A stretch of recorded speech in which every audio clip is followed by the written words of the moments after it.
Muy buenos días. Cuerdas de amor. Nosotros manejamos muchas cuerdas, pero la más importante, la que nos fortalece, es precisamente las cuerdas de amor.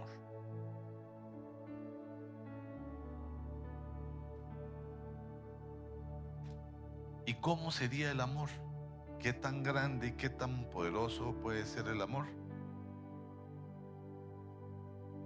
Porque nosotros hablamos de amor, pero el amor tiene unas características muy especiales.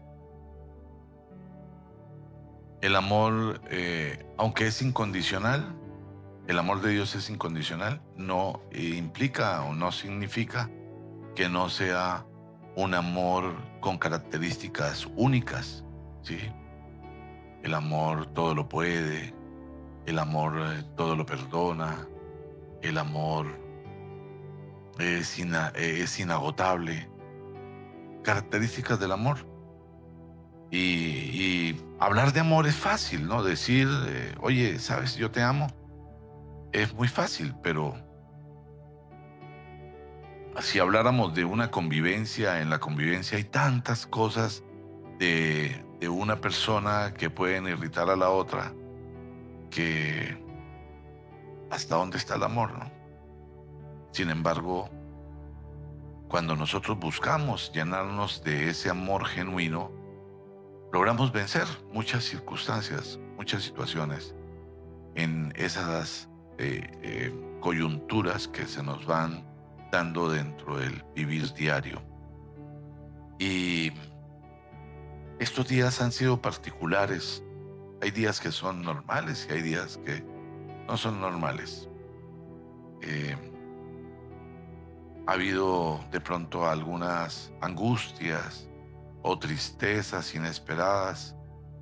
Eh, la familia Ramírez eh, tuvo un vacío muy grande porque uno de los miembros de la familia estaba esperando un bebé y fueron a un control normal y el bebé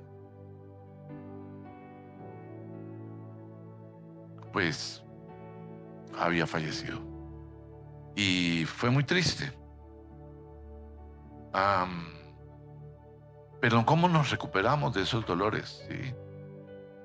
En el caso de, de la familia Escalá, su papá cayó en UCI y estaba en una camilla donde no había ya ninguna esperanza, pero Dios obró un milagro y ahora está en plena recuperación, pero también fue muy duro, también fue muy duro. Y situaciones que van pasando, ¿cómo vencemos todas esas circunstancias?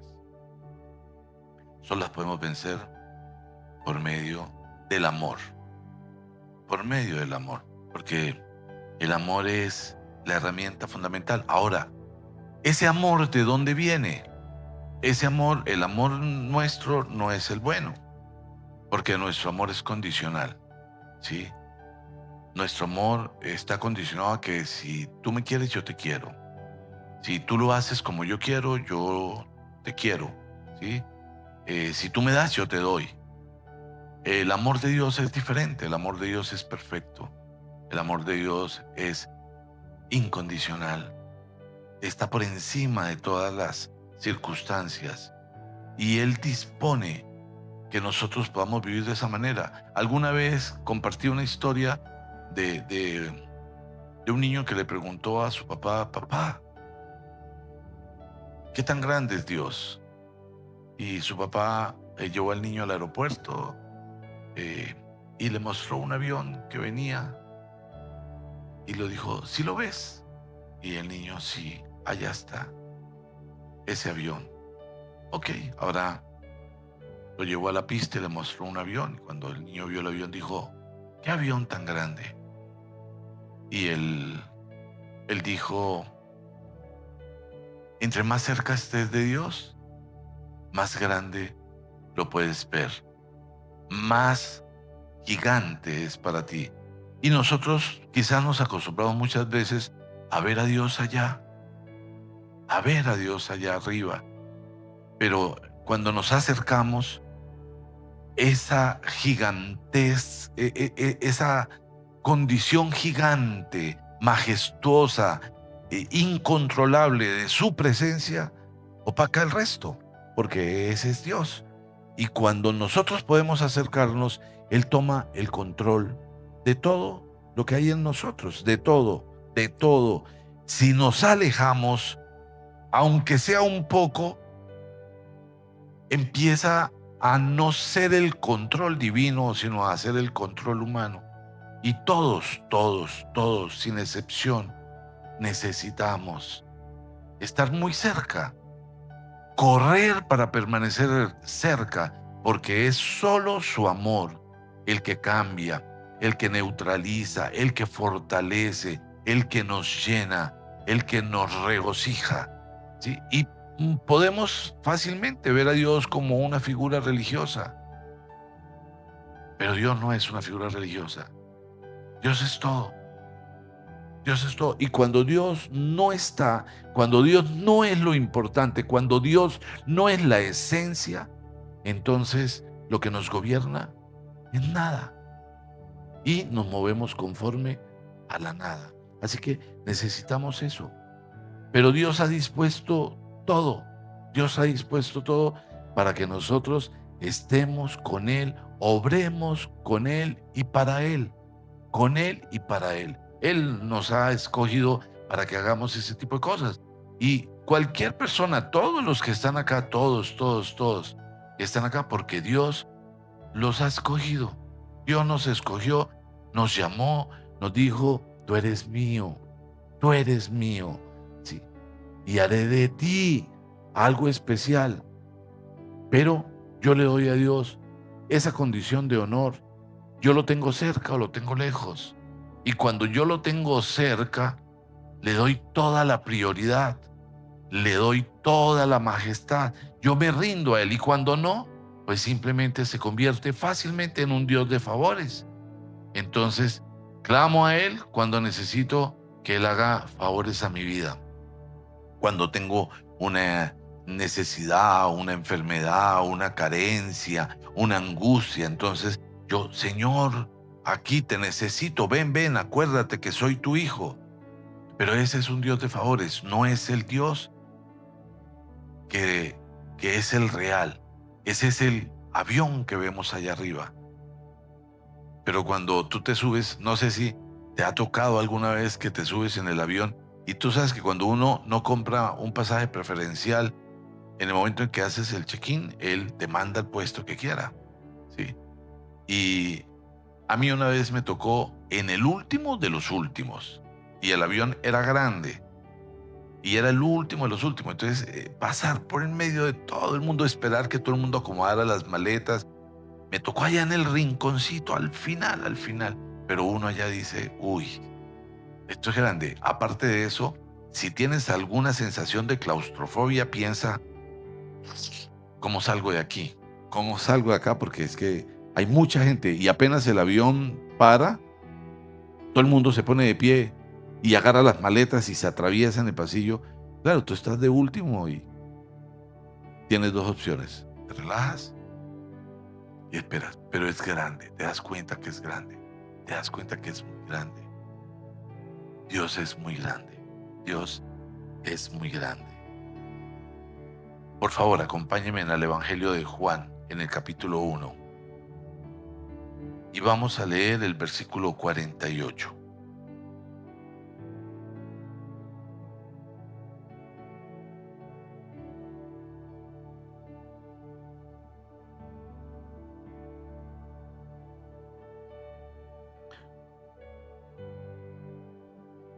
Vamos a ponernos de pie para leer este pasaje, por favor.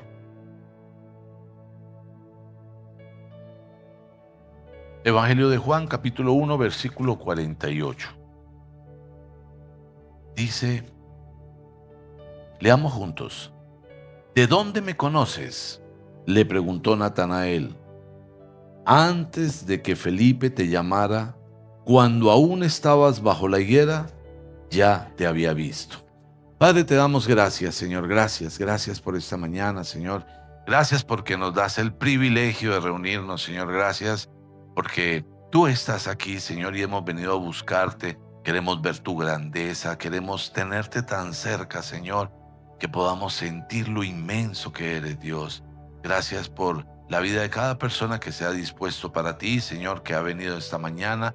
Bendecimos a cada persona, Señor, y te rogamos que no permitas que nadie pueda salir de este lugar de la misma manera que entró, sino todos siendo totalmente transformados por el poder de tu palabra. De igual manera, Señor, bendecimos a todas las personas que están conectadas, a todas las personas que lo están viendo, a todas las personas que lo van a ver, a todas las personas que le vamos a compartir, Señor, para que tu palabra tenga poder transformador, Señor. Yo de mi parte te entrego mi vida, te entrego mi corazón, te entrego mis pensamientos, Señor, te entrego mis sentimientos, mis labios, Señor, y te ruego que me limpies y me permitas ser un instrumento útil y agradable para la edificación de tu iglesia. Te lo pido, Padre Santo, en el nombre precioso de tu Hijo amado, y es bajo la guía, la dirección y la unción de tu Santo Espíritu que lo pido, Señor, en acción de gracias. Amén y amén.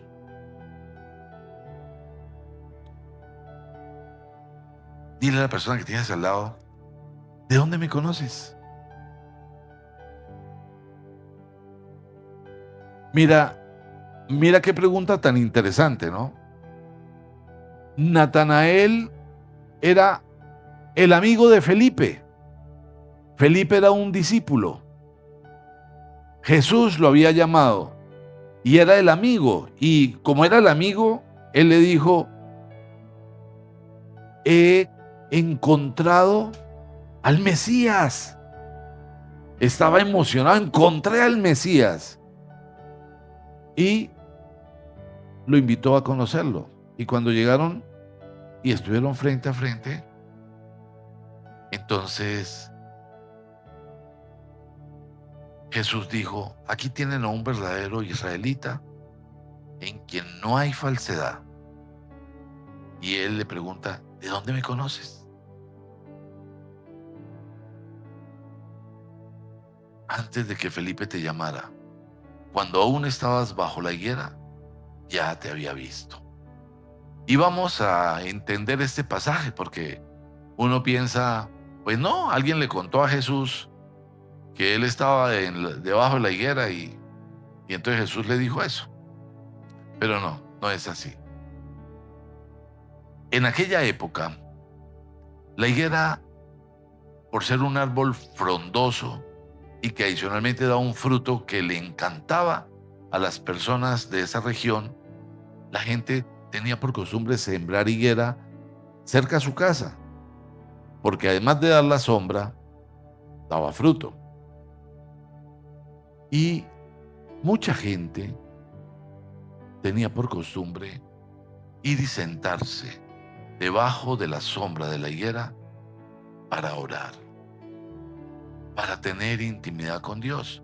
Hoy día, pues, mucha gente no tiene un árbol en su casa, y si lo tiene ahí al frente de la casa, pues es muy difícil que se siente ahí afuera a orar, porque pasan los carros, pasa gente, no es sencillo. Entonces, la gente tiene una habitación donde se encierra, alguien tiene un closet donde se encierra, alguien tiene un cuarto de guerra, algunas personas lo hacen en el baño, buscan un lugar donde puedan tener intimidad, ¿sí? Pero equivale a la higuera en aquel momento.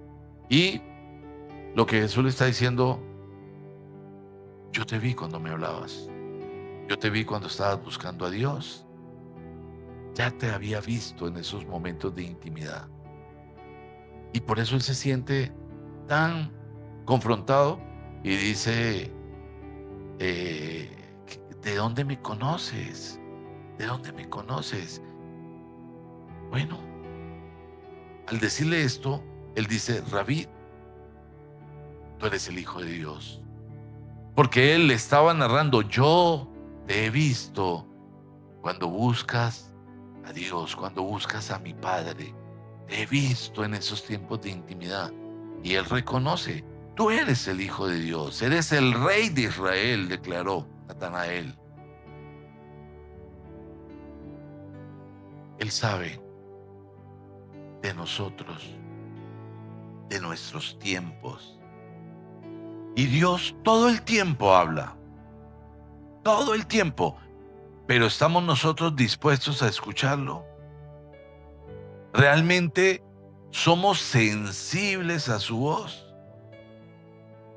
Cuando nosotros generamos un vínculo y una relación estrecha con Dios, cada cosa que tiene que ver con Él genera en nosotros una fuerza indescriptible, un deseo indescriptible. Cada vez que le servimos, eso trae un gozo indescriptible. Mira, a veces encontramos a personas que están en una circunstancia compleja. Por ejemplo, alguien que tiene dificultad, una persona mayor, una persona que no ve bien, una persona con muletas y necesita pasar la calle, pero los carros pasan, se atraviesan, las motos saltan casi que encima de la persona. Y tú decides, no, un momento, y vas y te atraviesas, y le abres camino a que la persona pase. Eso genera una satisfacción que nada lo puede compensar. O sea, es gigante, es absolutamente extraordinaria. No hay un recurso económico que compense lo que puedes sentir cuando haces algo así, porque estás sirviendo, porque te conviertes en las manos, en un instrumento de Dios. Eso lo genera y lo hace de una manera muy especial. Así que en este pasaje podemos ver que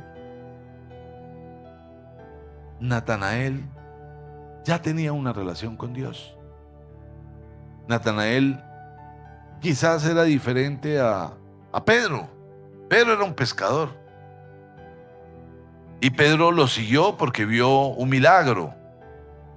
Y le dijo, oye, deja las redes, sígueme y te haré pescador de hombres. Pero para que eso pasara fue necesario que lo llevara a aguas profundas, es decir, a un tiempo especial con Él, un tiempo especial. Y Natanael ya tenía una relación con Dios. Él iba bajo la higuera a hablar con Dios, a buscar su presencia, ¿sí? Tener una relación con Dios genera que tienes salvación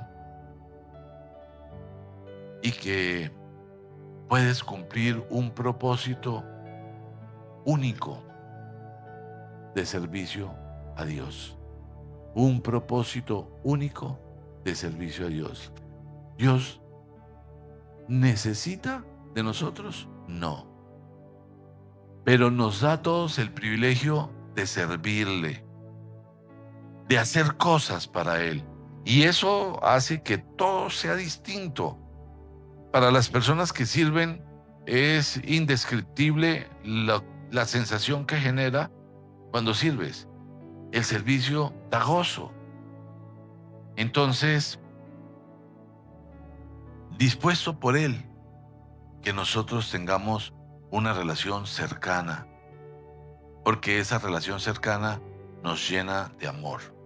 Nosotros debemos entender que nuestra lucha no es con personas, nuestra lucha es con potestades. Y a esas potestades la Biblia las llama autoridades. Es decir, tienen mucha autoridad para dañar, para destruir, para afectarnos. Esa es la lucha. Cuando yo lo entiendo, entonces yo las resuelvo en la higuera. Porque es allí donde se vence al enemigo. Cuando no lo entiendo, entonces se convierte en una lucha entre seres humanos. Pero la lucha es espiritual y Dios nos fortalece para que nosotros lo entendamos. Su presencia nos da esa fortaleza. Y bueno, aquí hay un par de ejemplos muy particulares de dos personajes en la Biblia. Uno está en el Evangelio de Juan en el capítulo 5 y está en el versículo 1. Este pasaje lo hemos leído, pero hoy vamos a mirar una perspectiva diferente. Dice: algún tiempo después se celebraba una fiesta de los judíos y subió Jesús a Jerusalén. Había allí junto a la puerta de las ovejas un estanque rodeado de 5 pórticos, cuyo nombre en arameo era Betzata. En esos pórticos se hallaban tendidos muchos enfermos, ciegos, cojos y paralíticos. Entre ellos se encontraba un hombre inválido que llevaba enfermo 38 años. Cuando Jesús lo vio allí tirado en el suelo y se enteró de que ya tenía mucho tiempo de estar así, le preguntó: ¿quieres quedar sano? Esa pregunta es muy particular. Yo siempre que leo este pasaje me cuestiono a una persona que lleva 38 años paralizada, tirada ahí, pidiendo limosna, esperando que la gente pasara para que le echara una moneda, que le pregunten: ¿quieres quedar sano? Yo te digo algo. Es muy probable que ese paralítico pensara: bueno, y si quedo sano, ¿de qué voy a vivir? Ya no puedo estar aquí echado pidiendo monedas porque ya estoy sano. Entonces, pero Jesús le preguntó: ¿quieres quedar sano? Y es muy particular. Señor, respondió. Él no dijo sí, él dijo: no tengo nadie que me meta en el estanque mientras se agita el agua, y cuando trato de hacerlo, otro se mete antes. Él está justificando. Y no sé si alguna vez te ha pasado que Dios tiene un propósito extraordinario para tu vida, pero tú tienes justificaciones. Y solo justificas. Él justificó y dijo: ¿yo qué hago? Si no tengo quien me meta en el estanque. Y existía la creencia de que cuando el agua se agitaba y metían al enfermo en el estanque, quedaba sano. Pero en 38 años no tuvo a alguien que lo metiera, ni él pudo rodar, porque si es paralítico, pues la parte superior del cuerpo se mueve, él puede hacer así, girar y pum, tirarse, y póngame en la orillita, que apenas esto se mueva yo me boto. Pero no, él solamente dijo: no tengo quien me meta. No dijo: sí, yo quiero ser sano. Y hay gente que está paralítica, quieta, a pesar que puede ver la grandeza de Dios, pero solamente la ve como el avión arriba. Y puede ver la grandeza de Dios en la vida de otras personas. ¡Wow! Mira cómo Dios sanó, mira cómo Dios bendijo, mira lo que Dios hizo en esta familia, etc. Pero hasta ahí. Y la gente dice: yo tengo una relación con Dios, yo tengo una buena relación, es profunda. ¿Sí? Sin embargo, mira a Dios allá lejos. ¿Quieres quedar sano? Y este hombre no dijo: yo quiero quedar sano. Pero Jesús no le interesó lo que él diga. Dijo: levántate, recoge tu camilla y anda. Nunca dijo: sí, ayúdame, por favor, yo quiero ser sano. Le dijo: levántate, vete.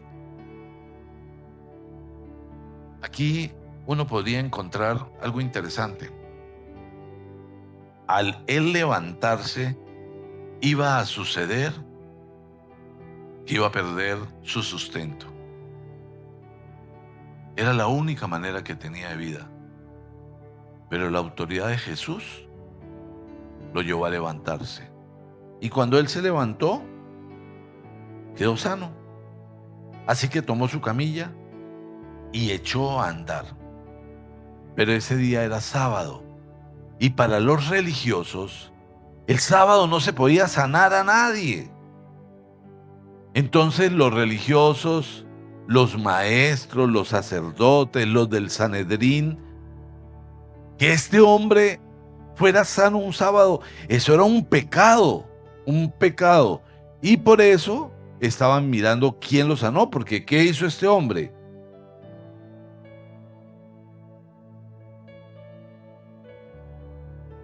Por eso los judíos le dijeron al que había sido sanado: hoy es sábado y no está permitido cargar tu camilla. El que me sanó dijo: recoge tu camilla y anda, les respondió. ¿Quién es ese hombre que te dijo recoge y anda? Le interpelaron. El que había sido sanado no tenía ni idea. No tenía ni idea. Había tenido un encuentro con Jesús y no tenía ni idea. Un tipo me dijo: levántese y ande. Llevaba 38 años paralítico, tirado. Y yo, cuando una persona no camina, los músculos se atrofian, los huesos se deforman, los pies no tienen fuerza.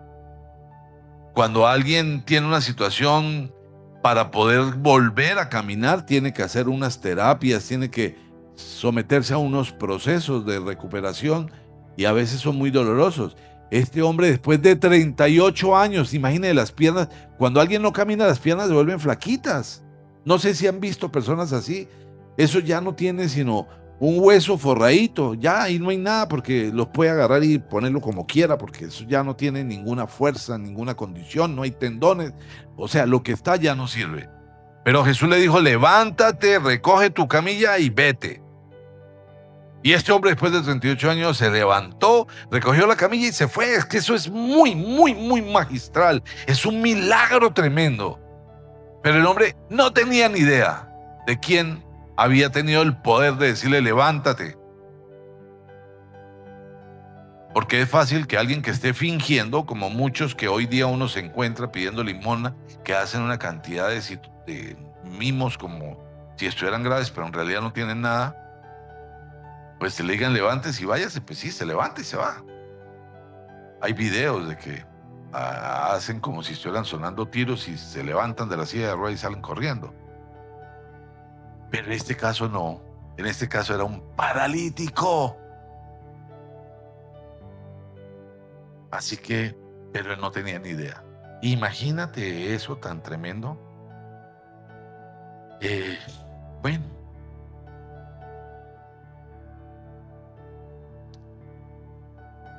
No tenía ni idea, porque Jesús se había escabullido entre mucha gente.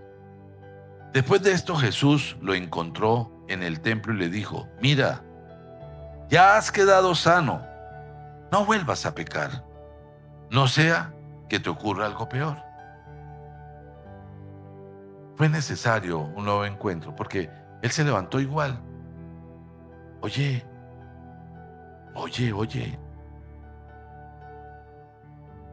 no vuelvas a pecar. Podría parecernos algo sencillo, pero Jesús nos llama a que nuestra vida cambie. ¿Y qué significa no vuelvas a pecar? ¿Dices mentiras? ¿Te apropias de lo ajeno? Pueden ser cosas que parecen triviales, sencillas, como comerse la uva en el supermercado. Recuerden, si te la comes en el supermercado, te la estás robando. Por eso tienes que ir a Cenabastos, allá a la mayorista, porque allá le dicen: pruebe pues, le sacan, le dan, y usted come, y le dan la mandarina, le dan la granadilla, usted come, usted sale lleno de allá. Allá no se la está robando, allá te la están dando. Pero cosas triviales, ¿sí? Tener una mente limpia. Este hombre escucha lo que le dice Jesús, lo que le dice quien lo sanó. Y viene un detalle muy particular. Él se fue y le informó a los judíos, es decir, le informó al Sanedrín, a los que perseguían al que lo había sanado, a los que perseguían al que lo había sanado, a los que estaban buscando una razón para arrestarlo y para matarlo. A él fue y les informó quién era el que los había sanado. en lugar de rendirse a los pies de su sanador.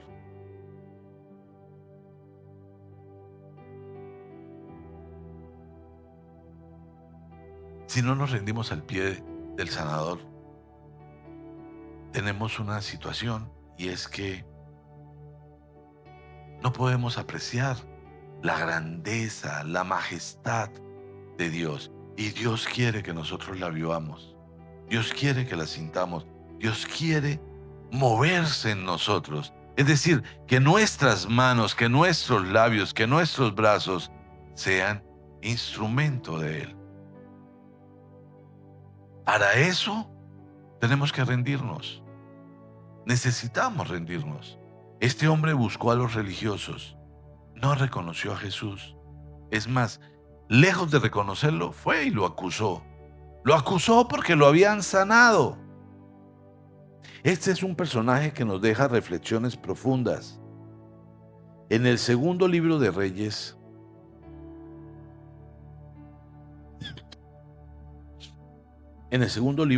tenemos otro personaje, otra historia. Y es la historia de Eliseo sanando a Naamán. Dice en el capítulo 5 del segundo libro de Reyes: Naamán, jefe del ejército de reyes del rey de Siria, era un hombre de mucho prestigio y gozaba del favor de su rey, porque por medio de él el Señor le había dado victorias a su país. Era un soldado valiente, pero estaba enfermo de lepra. En cierta ocasión, los sirios que salían a merodear capturaron a una muchacha israelita y la hicieron criada de la esposa de Naamán. Un día, la muchacha le dijo a su ama: ojalá el amo fuera a ver al profeta que hay en Samaria, porque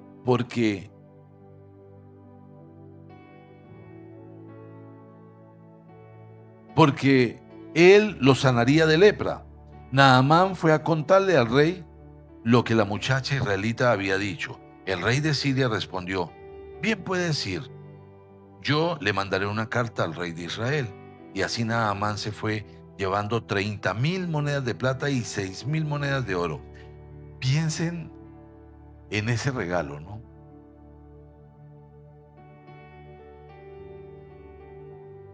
30,000 monedas de plata y 6,000 monedas de oro. ¡Wow! Una sola monedita de oro ya era una recompensa tremenda. Lo que quiere decir que el rey quería mucho a este militar.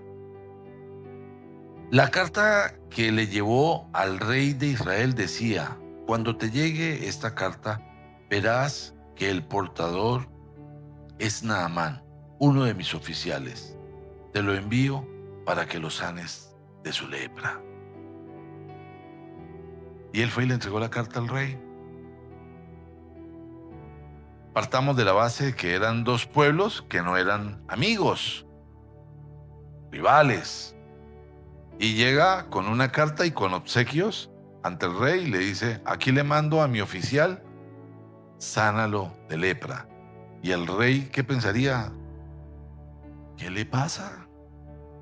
Vaya a tomarle el pelo a su abuela. ¿Yo qué tengo que ver con la lepra de su oficial? No, señor. Se enojó. Al leer la carta al rey de Israel, se rasgó las vestiduras y exclamó: ¿y acaso soy Dios, capaz de dar vida o muerte para que ese tipo me pida sanar a un leproso? Fíjese bien que me está buscando pleito. Él lo tomó de esa manera. Cuando Eliseo, hombre de Dios, se enteró de que el rey de Israel se había rasgado las vestiduras, le envió este mensaje: ¿por qué está su majestad tan molesto? Mándeme usted a ese hombre para que sepa que hay un profeta en Israel. Así que Naamán, con sus caballos y sus carros, fue a casa de Eliseo y se detuvo ante la puerta. Entonces Eliseo envió un mensajero a que le dijera: Ve y zambúllete 7 veces en el río Jordán. Así tu piel sanará y quedarás limpio. Pues le mandó la receta. Báñate 7 veces en el río Jordán y vas a quedar limpio. Sumérgete, métete en el agua. Pues aquí viene la segunda reacción. Naamán se enfureció y se fue quejándose. Yo creí que el profeta saldría a recibirme personalmente para invocar en el nombre del Señor su Dios y que con un movimiento de la mano me sanaría de la lepra. Él quería que saliera e hiciera, quedas sano. Y ese es el milagro que todos queremos ver, ¿no? Tengo un problema y ya no tienes problema, ya tienes plata, ya resolviste toda la situación, ya te arreglaron el carro, ya bueno, se te sanó la pierna, el pie. Ayer un hermano metió la pata, no pudo venir hoy por eso, pero oramos para que Dios sane su piecito porque son esos accidentes que son inexplicables. Pero bueno, el hombre se enfureció porque ¿cómo me va a mandar es que a bañarme? Y dice, ¿acaso los ríos de Damasco, el Habana y el Farfar no son mejores que todo el agua de Israel? ¿Acaso no podría zambullirme en ellos y quedar limpio? Furioso, dio media vuelta y se marchó. Y a veces Dios nos da soluciones sencillas. Nos da instrucciones sencillas para resolver cosas. Pero nosotros decimos, pues, qué bobada. Qué bobada. Como si yo no pudiera resolverlo de otra manera. Eso pensó Naamán. Sin embargo, había ido porque no había conseguido una solución y la lepra era incurable. Era incurable. Pero dio la media vuelta y se marchó. Entonces sus criados se le acercaron para aconsejarle. Señor, si el profeta le hubiera mandado a hacer algo complicado, ¿usted no lo habría hecho acaso? ¿Usted no habría hecho caso? Con más razón, si lo único que le dice a usted es que se zambulla y así quedará limpio. Así que Naamán bajó al Jordán y se sumergió 7 veces, según lo que le había ordenado el hombre de Dios, y su piel se volvió como la de un niño y quedó limpio. A veces las instrucciones de Dios son tan sencillas.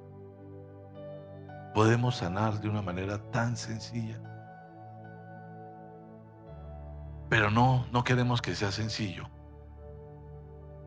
Queremos que sea complicado, que sea algo mágico, ¿no?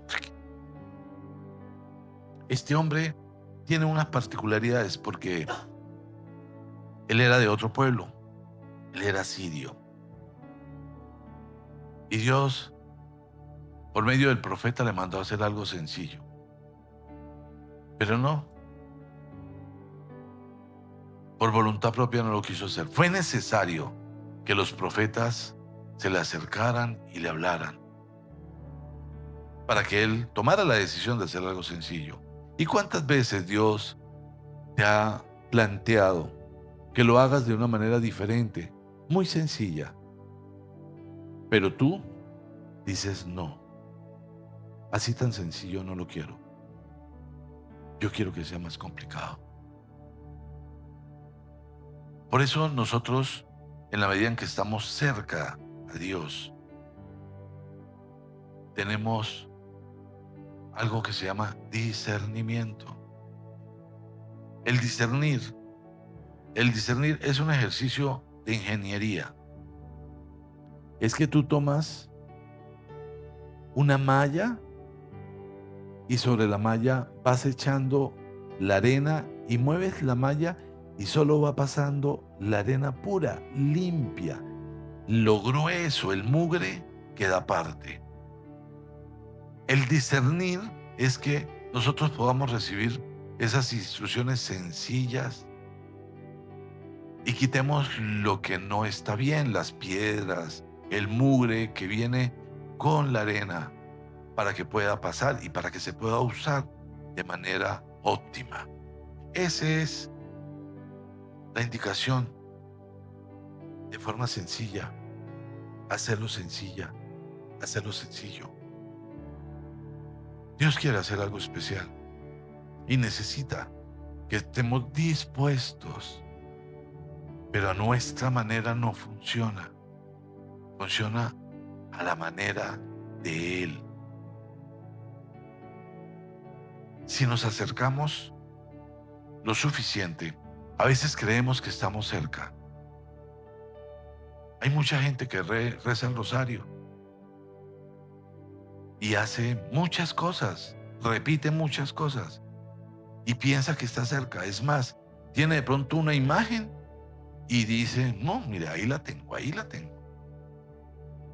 Pero no funciona de esa manera. La cercanía con Dios es por medio del Espíritu Santo. Dice el Salmo 23, un salmo que a todos nos gusta. Dice, el Señor es mi pastor, nada me falta. Digan amén. Nada me falta. Y miren, no importa la situación que tú tengas, siempre algo nos falta. Siempre. Uno siempre dice, uy, me falta esto, me falta aquello, desde la perspectiva del mundo, ¿no? Y siempre dices, cuando haya logrado esto, entonces, ahí sí. Pero cuando logras eso, descubres que te falta algo más. Hay otra cosa que te hace falta. Pero dice, el Señor es mi pastor, nada me falta. Nada me falta. Sí. Tú podrías pensar, bueno, a mí me hace falta una esposa o un esposo. Entonces estás negando que el Señor es tu pastor. Porque el Señor sabe lo que necesitas. Y como Él sabe lo que necesitas, Él te lo va a suplir. El problema es que como no lo identificas como tu pastor, entonces tú dices, no, yo lo voy a ayudar. Yo le voy a dar una manito y entonces voy a empezar a mirar perfiles. Este puede ser. Voy a probar. Y si no funciona, bueno, Señor, yo pensé que venía de tu parte, pero no era. Pero bueno, digamos. Pero cuando tú entiendes que el Señor es tu pastor, nada te falta. Él dice, en verdes pastos me hace descansar. Y yo no sé si tú lo has experimentado, pero es muy rico cuando tú estás en pasto verde, te quitas los zapatos, caminas sobre el pasto.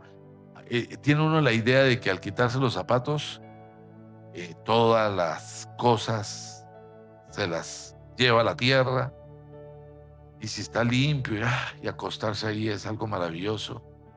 Bueno, dice que en verdes pastos me hace descansar, junto a tranquilas aguas me conduce.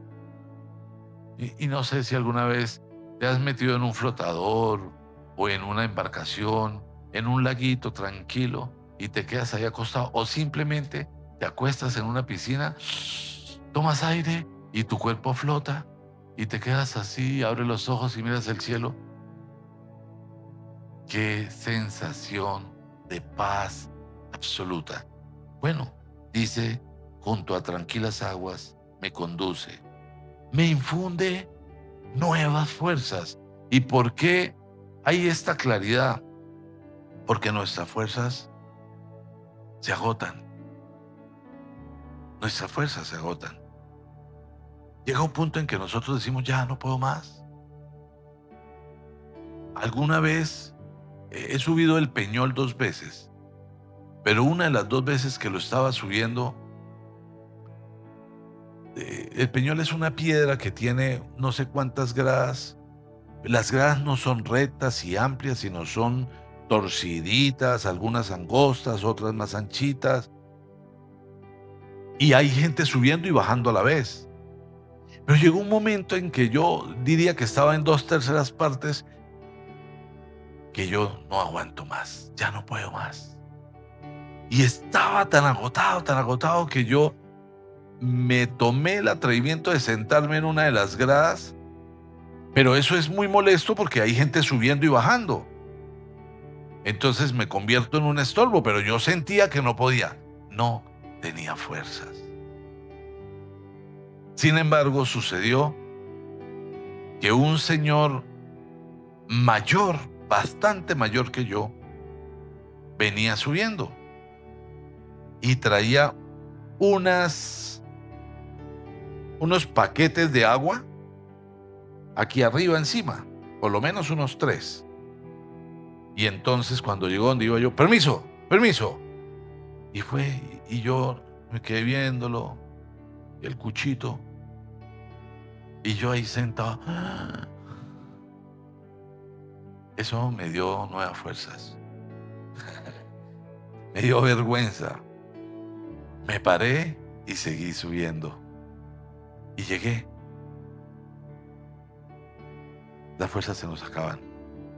Pero cuando las fuerzas se agotan, dice que si el Señor es mi pastor, infunde nuevas fuerzas. Y dice que me guía por sendas de justicia, por amor a su nombre. O sea, me guía en amor. Que lo necesitamos. Aun si voy por valles tenebrosos, no temo peligro alguno, porque tú estás de mi lado. Tu vara de pastor me reconforta. Y debemos entender que la vara del pastor orienta. La vara es para dirigir las ovejas. Es por aquí. Para las personas que no vinieron el miércoles tuvimos un invitado y fue un pastor que nos regaló una palabra muy especial y nos contó que tenía un amigo que era granjero y que él tenía una finca en los llanos y que la finca era muy grande, y él dijo: yo en mi finca tengo 2 ovejas, tengo 40 cabras, tengo tantas cabezas de ganado, tengo tantas bestias. A las 5 de la tarde silbo y las cabras entran corriendo al corral. Al ganado lo guían y va y se mete en los corrales. Las bestias solitas van y se ubican, pero las ovejas no aparecen. Y me toca ir a buscarlas. Y por allá a las 9 de la noche consigo una oveja enredada en una cerca, ya toda atrapada. Y me toca desenredar la oveja, echármela encima, subir y dejarla arriba e ir a buscar la otra. Y voy y busco la otra, y la otra la encuentro por ahí metida entre el fango, llena de barro, toda vuelta a nada. Me toca agarrar la oveja y traerla. Bueno, menos mal que aquí aprendimos que no somos esa clase de ovejas. Amén. Pero fue muy particular su enseñanza. La vara del pastor reconforta. La vara del pastor te orienta. Dispone ante mí un banquete en presencia de mis enemigos. Has ungido con perfume mi cabeza. Has llenado mi copa a rebosar. A veces la gente bebe, pero queda con sed. Siempre tiene sed. O come, pero queda con hambre. Eso que le pasa a un adolescente es normal. A un adolescente tú le preguntas: ¿tienes hambre? Y él contesta: yo siempre tengo hambre. ¿Sí? Pero La palabra nos dice que vamos a quedar satisfechos. Has llenado mi copa a rebosar. La bondad y el amor me seguirán todos los días de mi vida, y en la casa del Señor habitaré para siempre. Habitaré para siempre. Solo hay un principio. El Señor es mi pastor. El Señor es mi pastor. Y la presencia del Señor nos permite vivir en amor, nos permite vivir de una manera distinta, en perfecta paz, en armonía, en gozo. La presencia del Señor, la presencia del Señor. El Señor es mi pastor, el Señor es mi pastor. Amén. Algo que no podemos descuidar. Ahora, acompáñenme al Evangelio, a la primera carta de Juan, por favor, en el capítulo 4, en el versículo 7, dice: queridos hermanos, amémonos los unos a los otros, porque el amor viene de Dios y todo el que ama ha nacido de Él y lo conoce. El que no ama no conoce a Dios, porque Dios es amor. Así manifestó Dios su amor entre nosotros, en que envió a su Hijo unigénito al mundo para que vivamos por medio de Él. En esto consiste el amor, no en que nosotros hayamos amado a Dios, sino que Él nos amó y envió a su Hijo para que fuera ofrecido como sacrificio por el perdón de nuestros pecados. Queridos hermanos, ya que Dios nos ha amado así, también nosotros debemos amarnos los unos a los otros. Esa es la presencia de Dios. Mira, hay familias donde cuando hay una reunión familiar, a pesar de que se saludan, se dan besito, se dicen cosas feas, a veces muy disimuladas. A veces le dice una persona a la cuñada, una mujer a la cuñada: hola, cuñadita, ¿cómo te has engordado, no? Eso es veneno. Ese es un comentario innecesario, porque te va a atormentar. Además, si te has engordado, ¿qué le interesa? No le va a comprar ropa nueva en esas cosas, pero son comentarios mordaces, ¿sí? Eso pasa. Y cuando a alguien le pasa algo malo, entonces dicen: vio, eso le pasa. Pero cuando es una familia en amor, entonces es diferente el encuentro. Hay armonía. A veces uno conoce el amor en las herencias. Se amaban, eran súper íntimos, y en una herencia se matan, se maldicen, se vuelven enemigos. Pero cuando se vive en amor, cuando entendemos la presencia de Dios, cuando realmente tenemos esa cercanía, no pasa, no fluye. Porque el amor no es egoísta. El amor no es egoísta. Entonces, en ese orden, ¿qué sucede? Pues todo el mundo piensa: vamos a ayudar al que está más débil. Pero si no hay amor, hay alguien que dice: a mí no me interesa. Si no le ha provocado trabajar, si no ha respondido por su vida, pues que se friegue. Y se friega.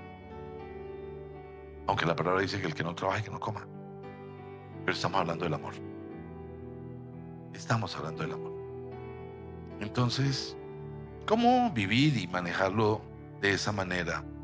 Entender que debe haber esa unidad, que el amor cambia todo. El amor genera una atmósfera, una estructura totalmente diferente. El amor hace que cambiemos, que cambiemos. Yo puedo hablar de que era extremadamente impaciente,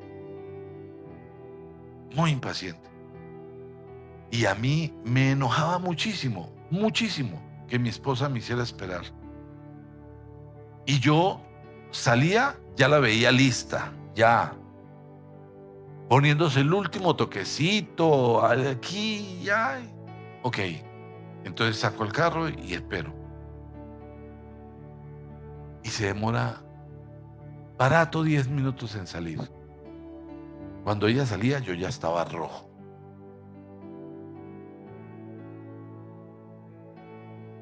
Pero aprendí que no, que el amor no es así. Ahora, cuando se excede el tiempo, Señor, lléname de ti. Pero cuando ella sale, que normalmente sale y se acuerda que se le quedó algo, y dice, ¡ah! Ya vengo, y se devuelve, ¿sí?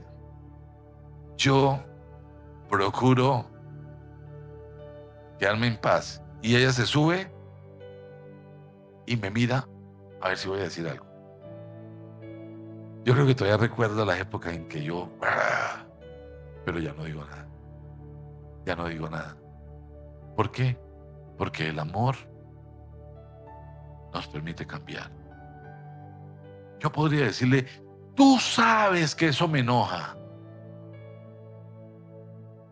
pero opté porque el amor me cambiara, me llenara de paciencia. Y así en muchas otras cosas de mi vida. Eso no significa perder el carácter, pero sí tenemos que vivir en perfecto amor. Porque no podemos creer que nosotros podemos tratar auxilio. Padre, tócala. No podemos creer que nosotros tenemos autoridad para maltratar a las personas que amamos, porque nos enojamos, porque eso no está bien. Tenemos que llenarnos de amor, amén. En el libro de Romanos, en el capítulo 8, dice en el versículo 28, ahora bien, sabemos que Dios dispone todas las cosas para el bien de quienes lo aman. Dios dispone todas las cosas para el bien de quienes lo aman. Y yo no puedo decir, ¿sabes? Es que yo amo a unos, pero a otros no los amo. Porque no refleja. El amor es perfecto. Dios dispone de todas las cosas para el bien de quienes lo aman, a los que han sido llamados de acuerdo a su propósito. Ahora mira a la persona que tienes al lado y pregúntale, ¿tú has sido llamado de acuerdo al propósito de Dios? Ahora contéstale, dile, sí, amén. Muy bien, eso lo tenemos claro. Qué bueno. Nosotros necesitamos permanecer en comunión. Permanecer en comunión. La Iglesia Católica habla de cuando entrega la Santa Cena, la comunión. Sí.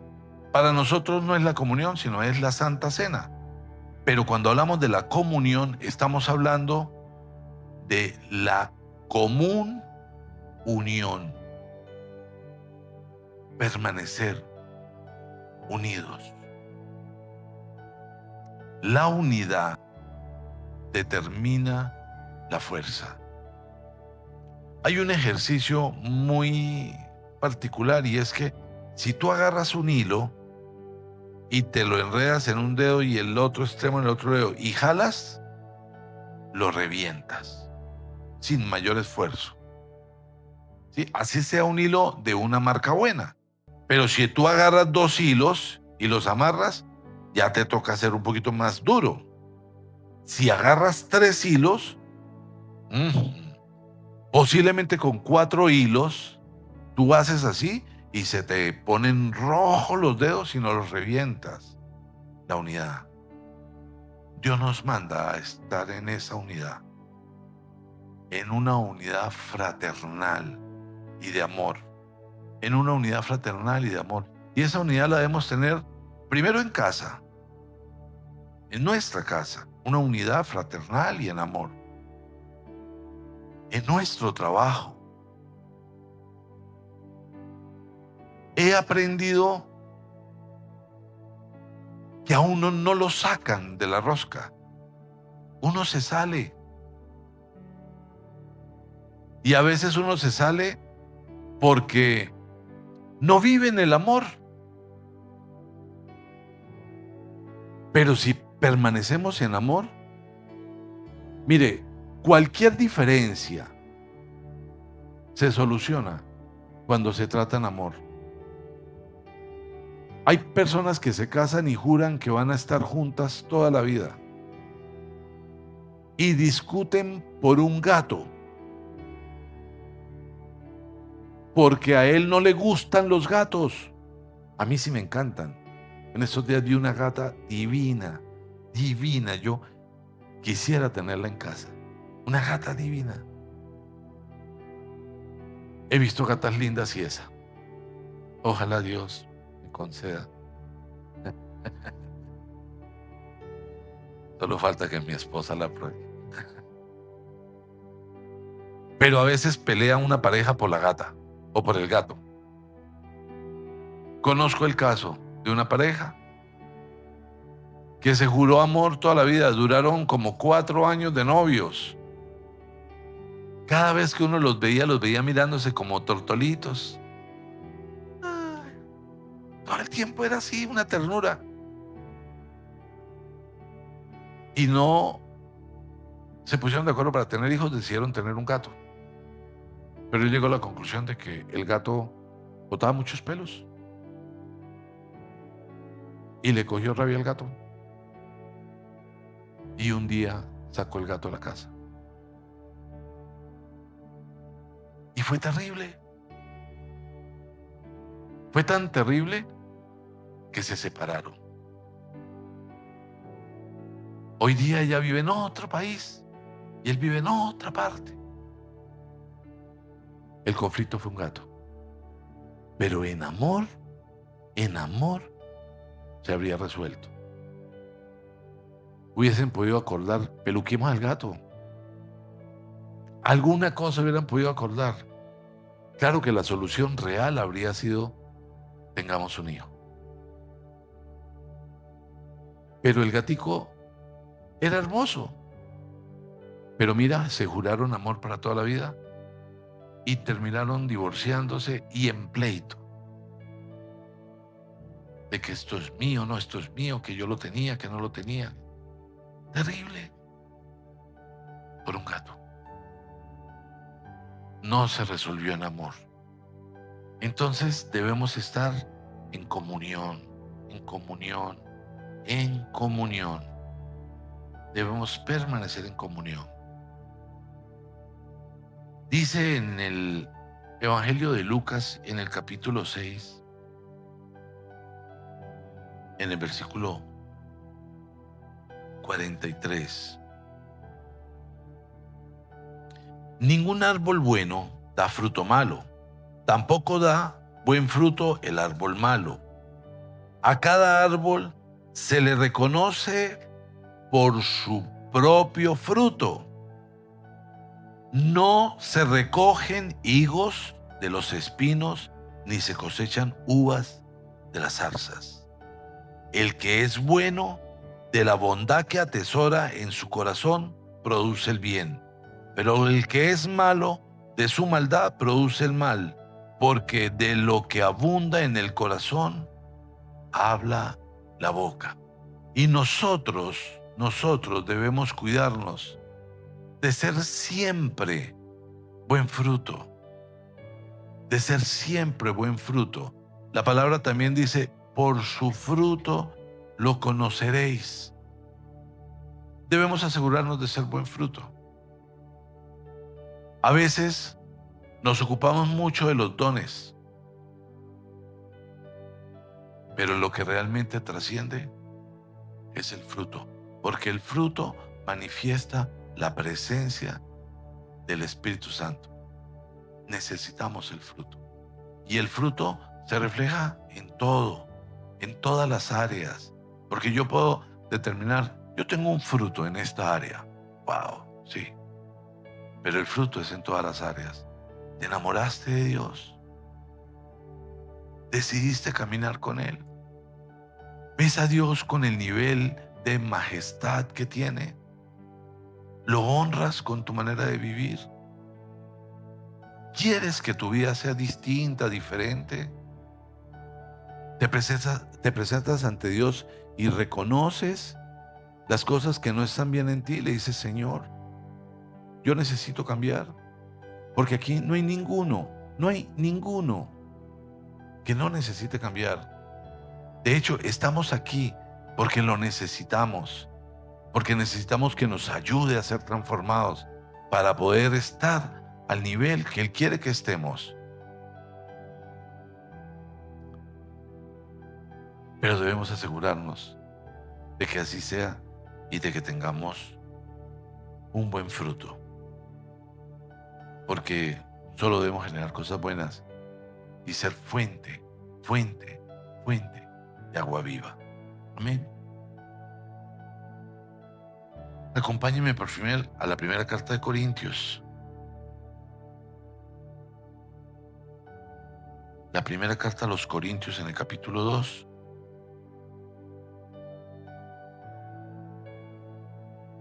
Dice el versículo 9.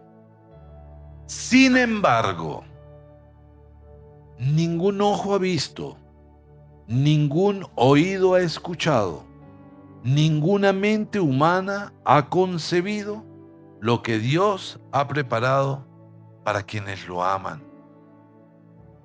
Oye, esto no es un pasaje común. Este es un pasaje de una trascendencia gigante. Ningún ojo ha visto, ningún oído ha escuchado, ninguna mente humana ha concebido lo que Dios ha preparado para quienes lo aman. ¿Y qué podemos imaginarnos?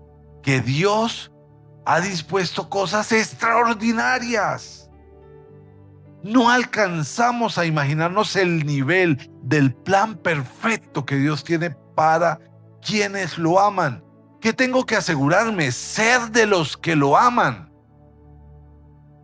Y a Dios no lo puedo amar con mi amor, porque mi amor es imperfecto, porque soy imperfecto, porque me equivoco.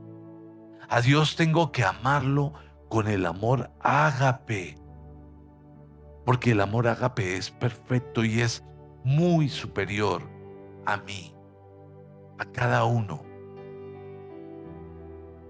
Pero ningún oído ha visto, ningún ojo ha visto, ningún oído ha escuchado, ninguna mente humana ha concebido lo que Dios ha preparado. Dile a la persona que tienes al lado, ¿sabes? Dios tiene preparado algo inimaginable para ti, en gran bendición. Amén. Eso no es bueno, eso es extraordinario, eso es extraordinario. Debo creerlo, debo apropiarme. Dice en el Evangelio de Lucas, en el capítulo 9, en el versículo 23, si alguien quiere ser mi discípulo, que se niegue a sí mismo, lleve su cruz cada día y me siga. Y esto es muy importante. Mira, eso no está escrito. Todo lo que hemos leído no está escrito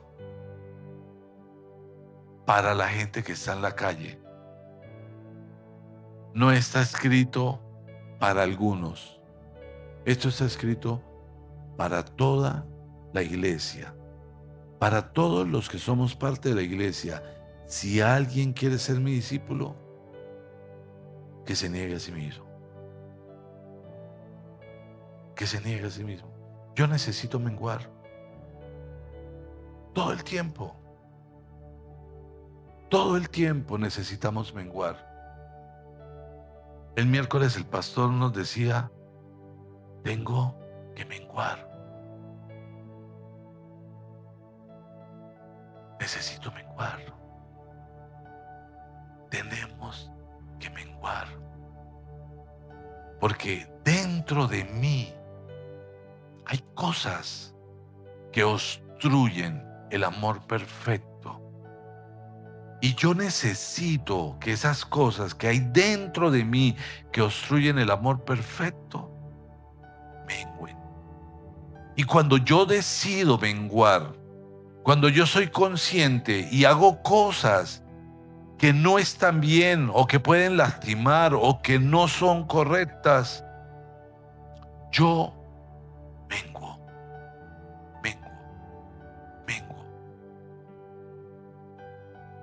Cuando tú piensas que tu esposa es la que tiene que lavar los platos y no tiene empleada, mengua. Somos un equipo. Somos un equipo. Cuando tú piensas que tú no puedes, porque eres hombre, ayudar a organizar la casa, mengua, porque somos un equipo. Hay tantas cosas en las que tenemos que menguar, porque tú podrías decir, yo cumplo con lo mío. Podríamos encontrar muchas razones para justificar lo que no hacemos conforme a negarnos a nosotros, pero tenemos que menguar. Cuando nosotros pensamos que servirle a Dios es algo que tiene que esperar, o cuando pensamos, si yo voy a la iglesia de vez en cuando, eso está bien.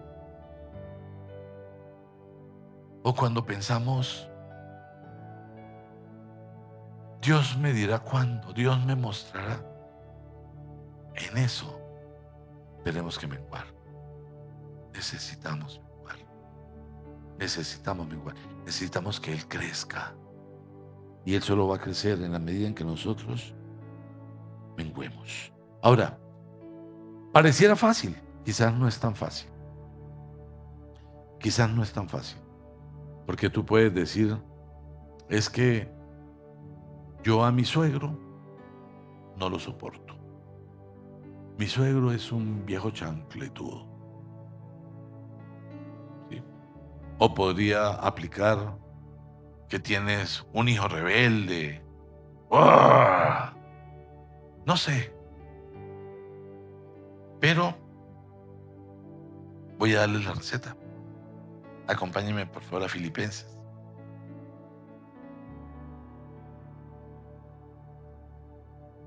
En el libro de Filipenses, en el capítulo 4, dice en el versículo 13, todo, dice todo, repita conmigo, todo, repítalo nuevamente, todo, o una vez más, todo lo puedo en Cristo que me fortalece.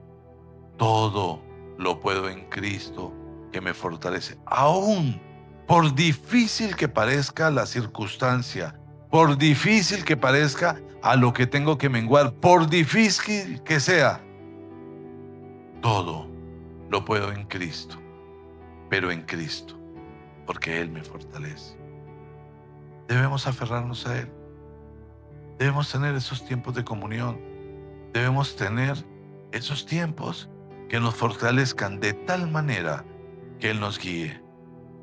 Que no sea en nosotros, sino sea en Él. Que Él tenga el nivel de importancia. Que podamos gozarnos con gratitud cada cosa que Dios hace por nosotros. El hecho de estar aquí, el hecho de habernos levantado, el hecho de estar de pie, el hecho de salir de acá y pensar, oye, vamos a ir a almorzar y vamos a almorzar algo rico.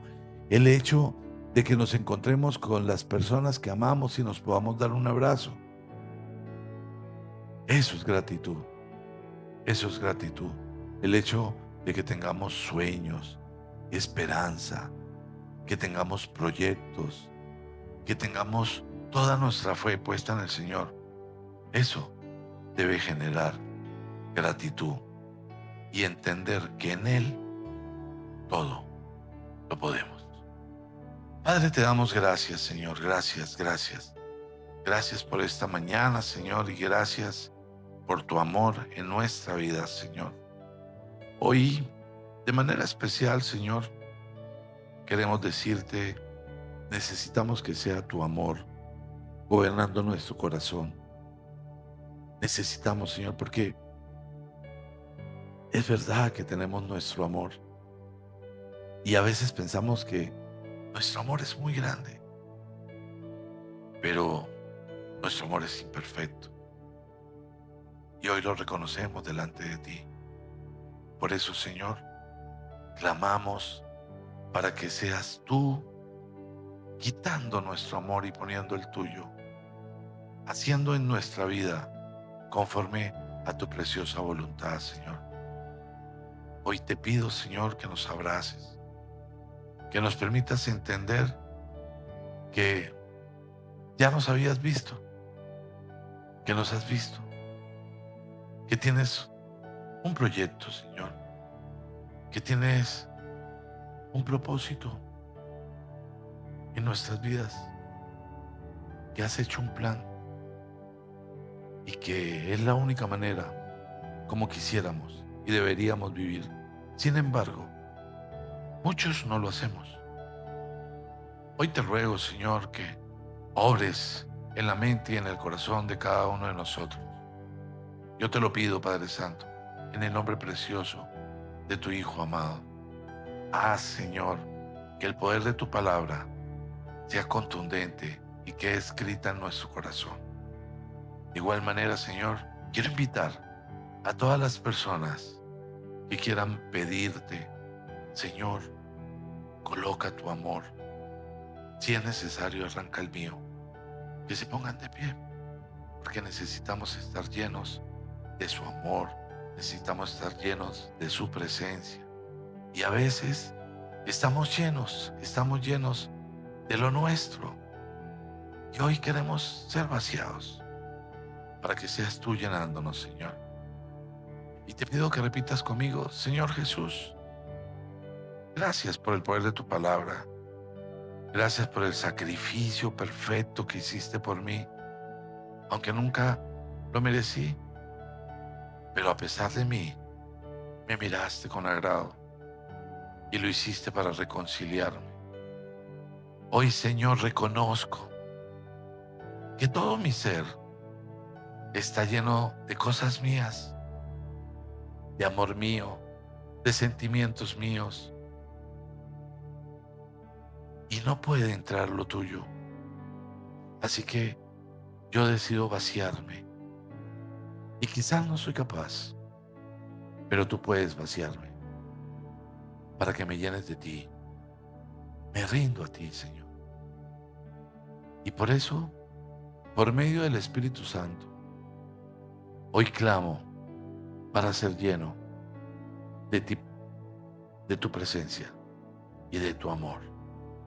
Padre Santo, digo que te amo, pero quiero conocerte profundamente, enamorarme de ti, hacer todo como para ti y vivir agradecido, porque aunque no haya visto, ni haya oído, ni haya imaginado lo que tienes para mí, sé que supera todas mis expectativas. Así que lléname. Quiero menguar para que me llenes de ti. Amén y amén.